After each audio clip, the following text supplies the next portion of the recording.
Hi, Sarah here, just having a breather by the stream. Nice warm day, bit overcast, but it's lovely. And it's nice just stopping for a minute just to take in the sounds of the water and what have you. I had a quick look at my Instagram feed before I came out, and it's just endless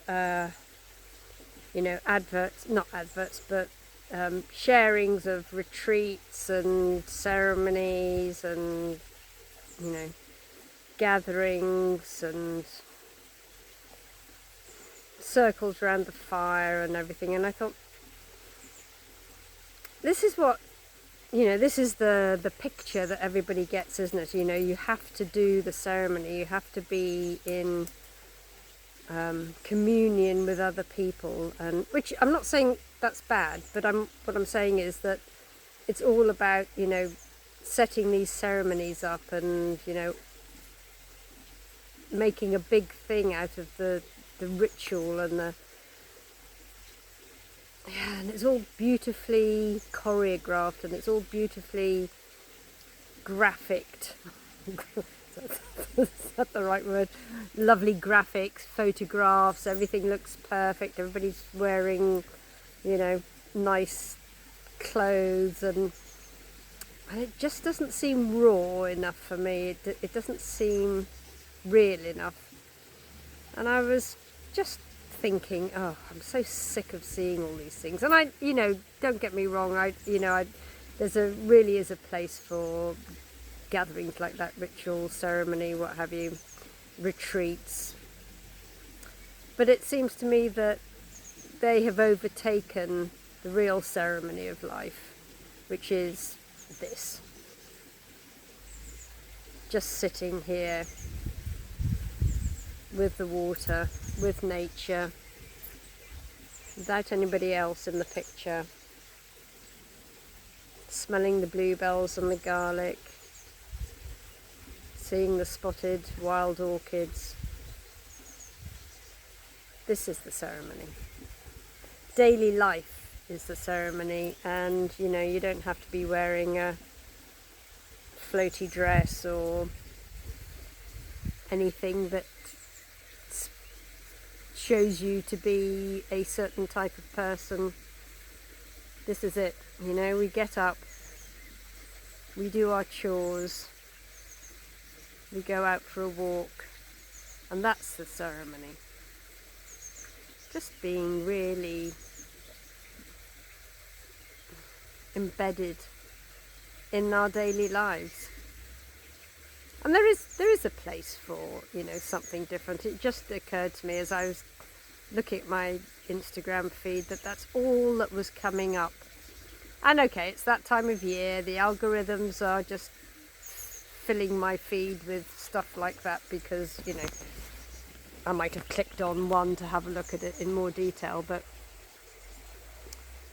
it just seems everybody's doing some ceremonial blur. How about just gathering and being in the moment without all the hoo-ha?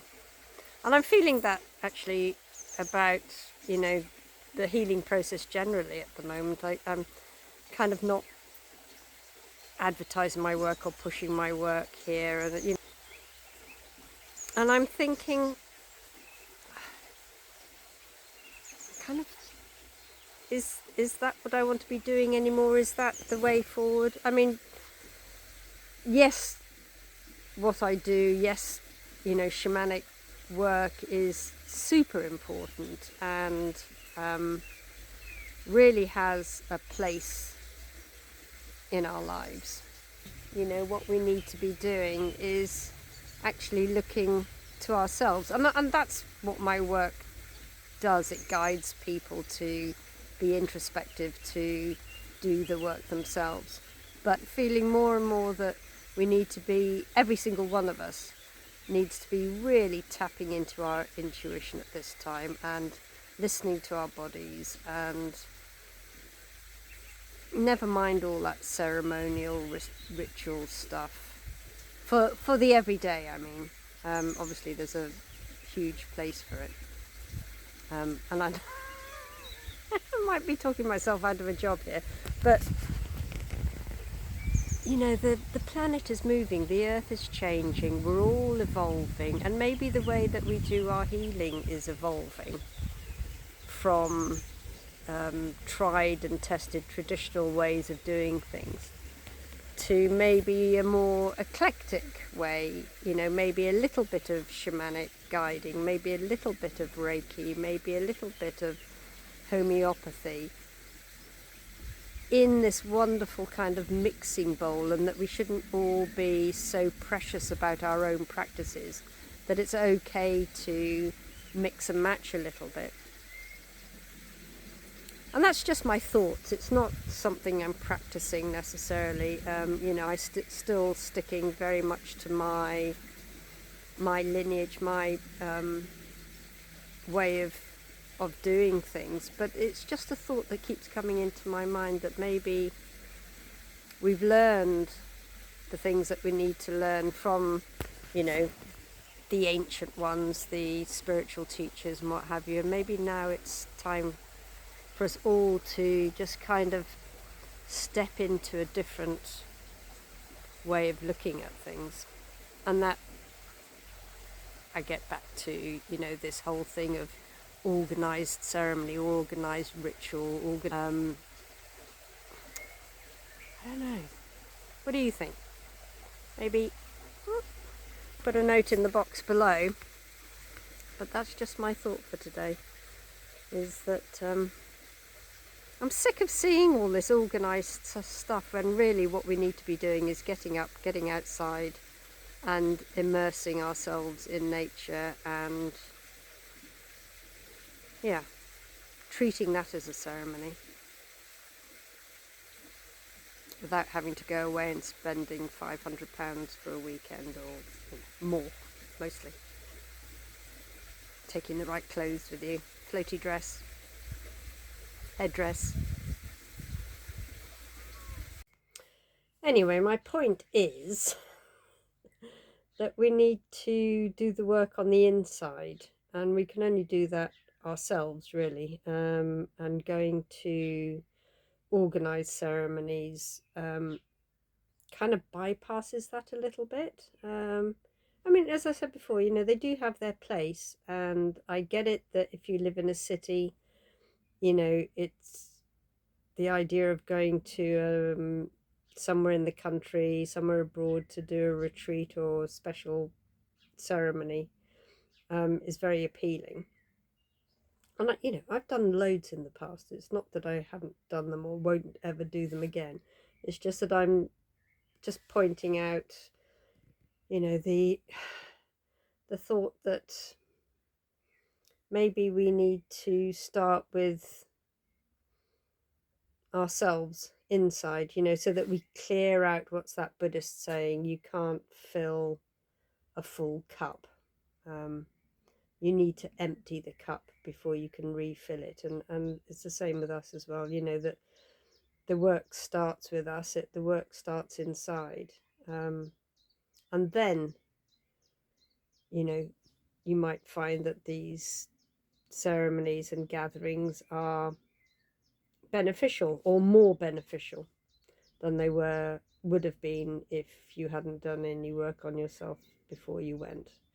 You know, otherwise you're just filling, you know, it's like seeking the hungry ghost, as the Buddhists say, that people are constantly seeking the next, you know, the next high, the next idea, the next hit of, you know, an amazing weekend.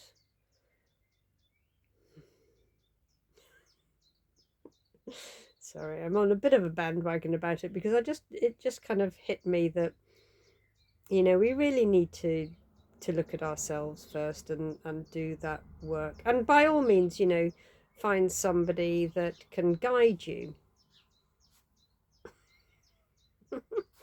on doing your inner work. And then the ceremonies will be more beneficial and will resonate more, and be more powerful. So that's really my thoughts. because I went to a Beltane gathering on Saturday, and it was just absolutely wonderful. There was no kind of hype about it. There was no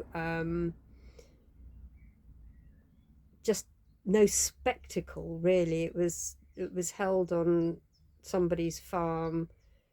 They had a maypole up with all the ribbons. We took food to share, um, and it was the most wholesome gathering that I've attended in a long time. And we all learned new circle dances and how to dance around the maypole, and it was really enriching. But there was no big fanfare about this is a Beltane ceremony. We're all going to be eating amazing food. We did, but everybody just brought a bowl of something that they'd made, or whatever. And it was just really wholesome, and it felt very authentic, not contrived in any way. People rocked up, um, an eclectic mix of people, and it was just beautiful. And it was just how I imagine it would have happened a long, long time ago. I mean, actually, I learned there, and I didn't know this before, but the first maypole dance ceremony festival was actually held in Llanidloes, which is, less than half an hour down the road from me, in 1340 or something like that. And then, other villages, other towns cottoned onto this being a thing. And now everybody does it. And the farm that we were on is only 15, 20 minutes away from Llanidloes, and it felt very authentic, and it was in the field, and there was no ceremony. Somebody guided us, those of us who didn't know the steps. I got two left feet, but I bumbled my way through. And that's how it would have been, it was just lovely. And then we all gathered up our offerings of food and went and sat in the now I think disused chapel, but I mean it's still got pews and things. And then we just, because it started raining, we went and sat in there and had a good old natter afterwards, and it was just absolutely lovely. And I was buzzing by the time I got home, and I felt that's the kind of gathering that really speaks to me. It's this kind of not organized, not um, choreographed. People don't turn up in, I don't know, stupid clothes. I don't know. It just felt very real, and that's what I mean. So yeah.